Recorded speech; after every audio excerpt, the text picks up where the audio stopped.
Hello! Kumusta po kayo ngayong araw na ito? Okay, pero basa ang kilikili. Kaya ako masyadong itaas, makikita nyo. Sana okay ngayon. Kayo. Ito na naman po ang isang episode ng ating Dear Cambio King. Okay, basahin natin. Miss Chuper, help! Urgent to ah.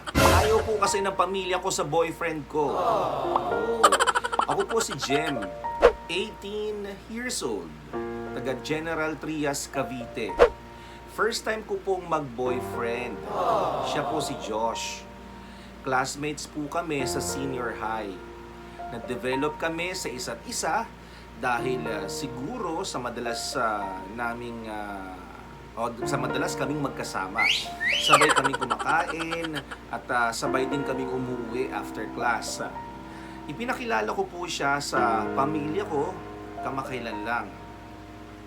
Ayaw ko po kasi magsinungaling sa parents ko, kaya sinabi ko na rin sa kanila at ipinakilala ko rin agad. Pero iba po yung reaksyon na inaasahan ko mula sa pamilya ko, lalo na sa parents ko. Hindi naman po nila binasto si Josh, pero nung umuwi na po yung boyfriend ko, pagkatapos kong ipakilala, sinabi ng parents ko sa akin na tumigil-tigil daw po ako. Hindi daw po nila gusto si Josh para sa akin. Again, hindi daw po nila gusto si Josh para sa akin. Nasaktan po ako at umiyak. Ano po ang gagawin ko? Ayaw ng pamilya sa boyfriend. Alam mo, ano pangalan ulit nito? Ayan, si Jem ng General Trias, Cavite, 18 years old. Alam mo, nadidinig ko yung nanay mo habang sinasabi yung tumigil-tigil ka dyan. Ayaw ko sa boyfriend mo. Nadidinig ko yun, tsaka na-picture ko kung ano yung itsura ng mukha ng nanay mo o ng tatay mo habang sinasabi nila, tumigil-tigil ka, may halong gigil eh. Feeling ko naman, hindi naman sa totally ayaw ng pamilya mo sa boyfriend mo. Siguro nagulat lang sila, siguro nabigla lang sila, or hindi lang sila handa sa mga pagkakataong yon na bigla kang may pinakilala sa kanila. Siguro ang inaasahan nila ay yung makapagtapos ka muna ng pag-aaral, 'di ba? Isipin mo senior high, 18 years old, 'di ba? So isipin mo 'yon, ang inaasahan kasi ng pamilya mo mag-concentrate ka muna sa pag-aaral, focus all your attention sa school, sa mga gawaing pang-eskwela. Nagulat siguro sila na may pinakilala kang lalaki na boyfriend mo na, 'di ba? Hindi naman sa totally ayaw nila. Sa tingin ko lang, ulitin ko, feeling ko lang naman 'yon, sa tingin ko lang. Hindi nila totally gusto si Josh bilang boyfriend mo, nabigla lang. Ngayon, kung sinabi ng mga magulang mo na ayaw niya sa boyfriend mo, then it's time for your boyfriend, di ba? To change a strategy or to do a strategy. Meaning, kailangan i-please ni Josh yung parents mo, magpakilala siya ng kanyang sarili, diba? Ipakita niya lahat ng mga magaganda sa kanya.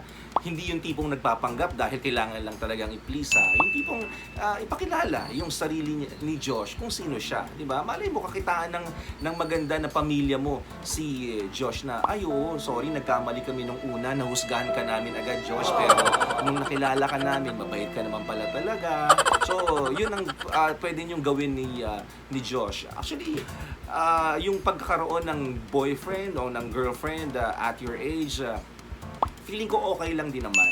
Basta make sure na hindi ito magiging cause ng distraction, magiging cause ng konsumisyon. Kung ganun din lang yung nangyayari, huwag ka na muna mag-boyfriend o kaya girlfriend, di ba? Although, talagang marami pa rin ang pumapasok sa relasyon at that very young age, yung 18. Kasi masarap naman talaga magkaroon ng jowa, nakakakilig. Basta make sure na ito ay cause of inspiration, di ba? Source mo ng inspirasyon at hindi konsumisyon. So again, ang gagawin nyo ni Josh, pwede siyang bumalik sa inyo, bisibisita, dalaw-dalaw, tapos magpakilala ng mabuti, di ba? Kailangan kilalanin siya talaga ng mabuti ng mga magulang mo. Pero on the other hand, ako naniniwala din sa kabilang banda naniniwala din ako na ang mga magulang, meron silang nakikita minsan na hindi natin nakikita. Kasi nga, bulag tayo sa pagmamahal. Lalong-lalo na sa sobrang bata. Di ba? 18 na, sobrang bata pa niyan. Minsan akala kasi natin sa edad na 18, alam na natin ang lahat eh. Ako nga, ito, di ba, 40 na. 40 na nagkakamali pa rin minsan sa desisyon sa buhay. Ikaw pa kaya na 18. At tama ka doon sa perspective mo na ayaw mo magsinungaling sa parents mo. Tama din naman yung move na ginawa mo na hindi mo itinago yung relasyon yung dalawa ni Josh sa inyong pamilya. Kasi may ganun eh. Diba? Pag ayaw ng pamilya na magrelasyon yung anak o mag-boyfriend, girlfriend mo na yung anak, ang ginagawa nila, itinatago. Diba? So wag din ganun, wag magsisinungaling tapos malalaman na lang ng mga magulang na buntis na yung anak. Diba? So wag ganun. At ikaw naman, in your case, tama yun. Pinaalam mo sa pamilya mo, sa parents mo na meron kang boyfriend. Siguro ano lang, it will take time para magkakilanlan ng mabuti at ipakilala ni Josh ang kanyang sarili sa pamilya mo para mabawi na yung sinabi ng mga magulang mo na ayaw namin sa boyfriend mo. Hanggang sa muli mga kaibigan, sana nakatulong ako sa iyo kahit papaano, Jem. Madami pang mangyayari sa iyo sa buhay. O sobrang bata mo pa, 18 years old, 'di ba? Ang dami mo pang may experience sa buhay. Ang dami mo pang pagkakataon na mararanasan mong umiyak, masaktan, kiligin at magmahal. I'm wishing you good luck. Sana ma-enjoy mo o maipaglaban ninyo ni Josh ang inyong pagmamahalan. Diba? Mapatunayan nyo, prove yourselves, diba?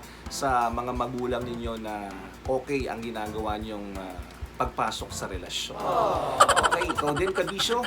Kung gusto mo mag-send ng iyong problema, di ba, magkwento sa akin at pag-usapan dito sa ating Dear Cambio King, pwede kayo mag-send at di ba, ng inyong pangyayari sa buhay sa Chris Chuper. May lalabas kasi sa ilo. Pinipigil ako. May lalabas eh. Dukutin ko lang ha. Okay. Ipadala nyo lang ang Chris Chuper. Yung may blue na check. Okay, maraming salamat sa inyo mga kabisyo. Ingat po kayo hanggang sa muli. Bye-bye! Always your number one SM radio station. Love Radio.